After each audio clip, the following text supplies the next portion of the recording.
What's up, gearheads? Over the past couple weeks, we've kind of gone over the layering system. This week, let's talk about shells. So what really is the role of the shell? Basically, the shell is designed to protect the two layers underneath it. It's designed to protect the mid layers so that it can properly insulate you, and to protect the base layers so that it can properly wick moisture. So when you're searching for the perfect shell, there are a couple things to consider. The first thing to consider is what kind of protection are you going to need? When most people are thinking of shells, they're thinking of something super waterproof and something super protective. So let's start there. Waterproof shells are going to be constructed one of two ways. You're going to have your face fabric, which you can see, touch, and feel. Behind that, you're going to have your waterproof membrane, which ideally you'll never see.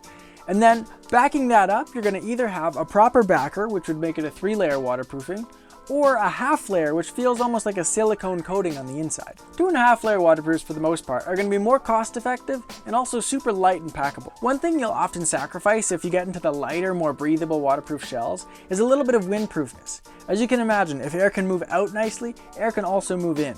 When you move up to a 3-layer waterproofing, that's when you'll see a real increase in durability as well as performance. Waterproof membranes need a tiny space between you and the membrane in order to breathe really nicely. This is called the microclimate.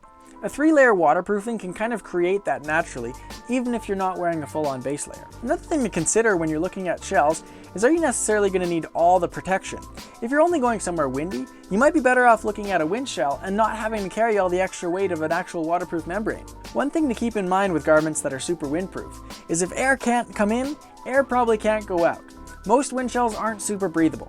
Another player in the shells market are soft shells. Soft shells are great because they provide a tiny bit of protection while still breathing and moving really nicely. Having a different shell for each and every purpose is often a little bit over the top.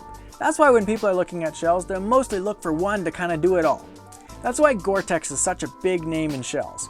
Gore-Tex is a breathable waterproof membrane that's also windproof. So the membrane actually has tiny little pores on it that help it breathe and push out moisture and sweat.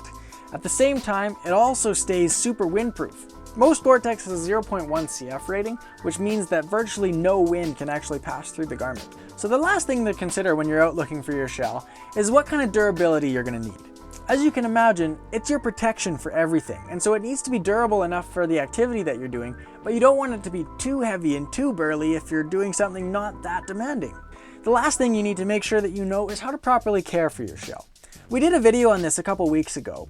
I've put it down in the description so that you can go and check it out and make sure that you're super well versed on how to take care of it. So that's kind of a brief intro into the shells. As you can imagine, there are loads of shells out there, and so figuring out which one's going to be perfect for you is going to take a little bit of research.